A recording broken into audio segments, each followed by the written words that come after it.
We already ate it. With humble hearts.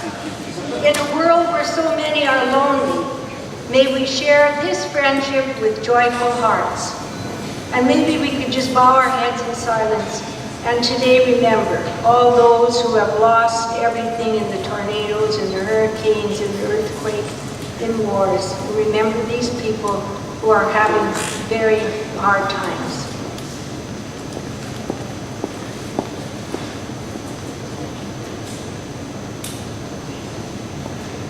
Lord, we ask you to give them courage and hope, and we ask countries that have to be generous with those who have not. We ask this through Christ our Lord.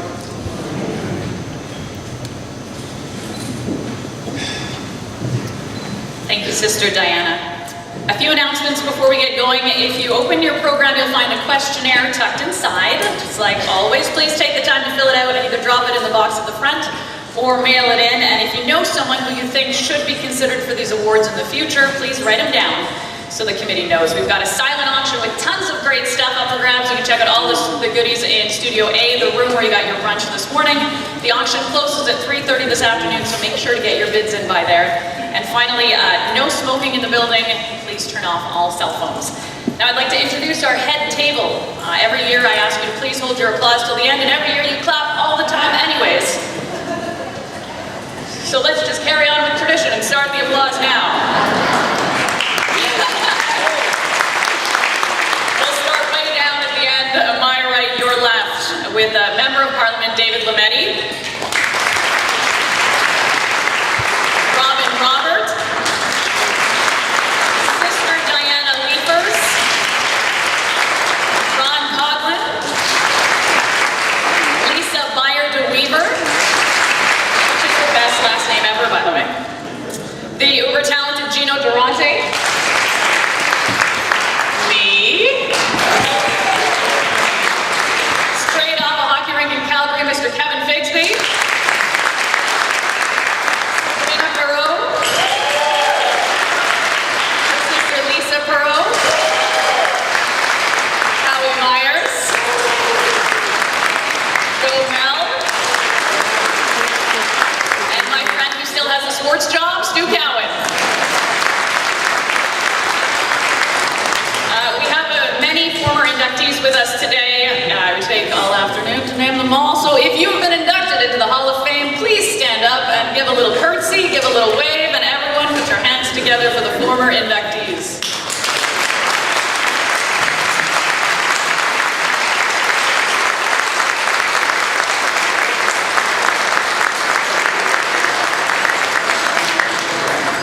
And now I'd like to ask Kevin Figsby to come up to the mic and talk about this great event.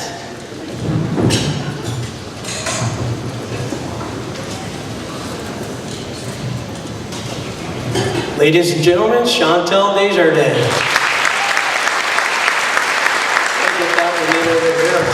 Welcome back. Welcome if you're here for the first time, and welcome home for those that are coming back after being away for a long time. You know, Chantal mentioned I'm in Calgary now, and every time I come back, people tell me about how things are changing and how, you know, things are developing, and I don't see it. And then I had to drive downtown yesterday, and I went down Wellington Street. Like all the time when I come home, I come through the point no matter where I'm going. And I drive over the Wellington Bridge, which used to be the Wellington Tunnel, and I get right over the top, and I look and I say, holy shit. Danny Doyle's old house is a 4.5 condo now, and it's 20 stories high. So things are changing, certainly are. And the one thing that doesn't change is the roots that were established over many, many years here in our community. And that's what brings us together today to celebrate. And we count on you to come year after year, and many of you are here year after year, and some for the first time. And if you're here for the first time, make sure this isn't a one and an only. This event survives on people coming back every year, people telling other people about the event, and people making sure that the history of Point St. Charles is not a history that's ever going to be forgotten and gets passed from generation to generation. And it doesn't matter if you grew up here and you don't live here anymore, you're always going to be from here.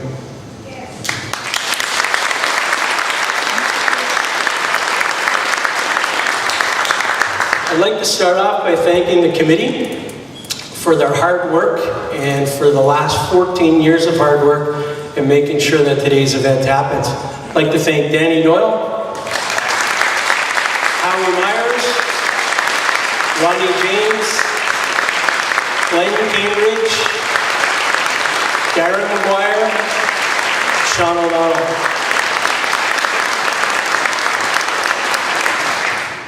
You know, the one thing that doesn't change is every time I stand up here and I look out, you know, the family names come back and the memories as a kid come back.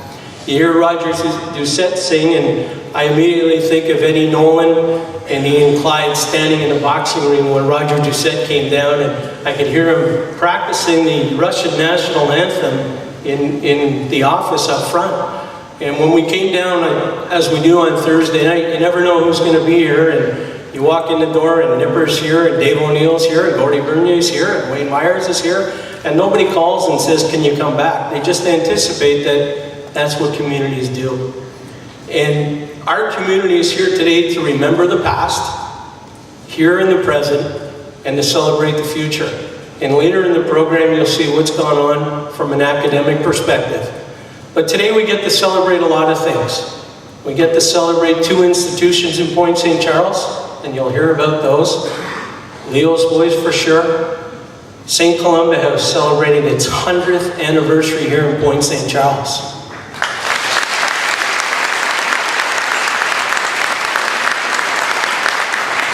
You'll hear about Father Willard, who came here as a priest, went from father to Monsignor to bishop, and while on his way to being a cardinal when he passed away. And a guy who never lost the roots and never wanted to move. Every time he moved up the church ladder, he stayed here in Point St. Charles and lived in the rectory. Even though he could have gone downtown and lived in the Basilica, he stayed here in the Point because this was his parish and this was his community. We'll hear about Debbie Gunn. Share the warmth. Kid from the Point. Kid that never forget where she came from. And made sure her kids knew that, and made sure she gave back to the community. And I'd never met Deb's daughters till today, and what a true pleasure. And what a true pleasure to have the honor to celebrate her and her family here today. And we'll hear about Leo's Boys. And I had no idea that one year we had 1,232 green jackets parading through Point St. Charles.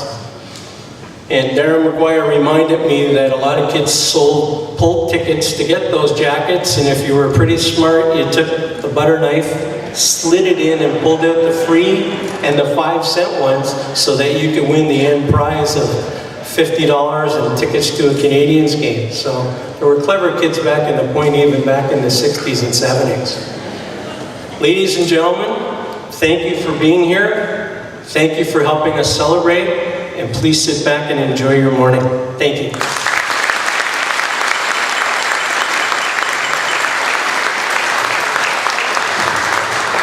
Now I'd like to ask the director of the YMCA, Carolyn Lauren.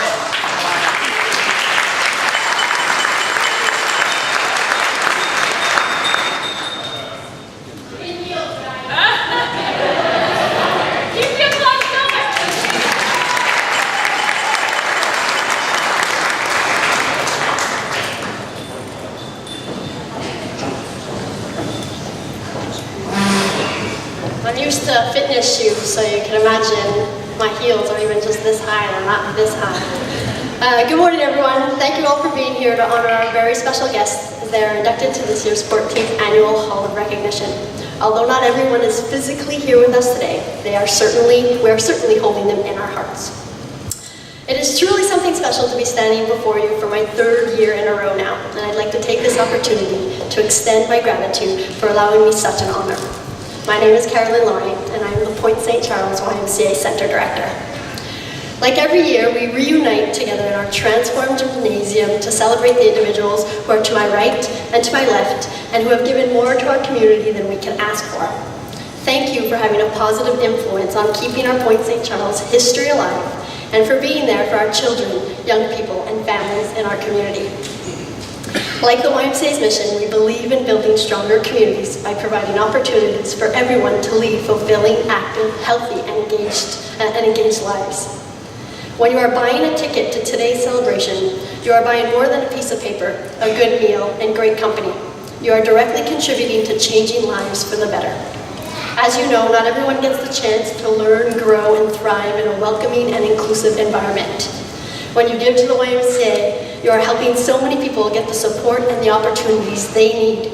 Not only are you making a difference in the lives of these people, you are also helping your entire community. You are helping it become more healthy, inclusive, and engaged. You are helping it become stronger.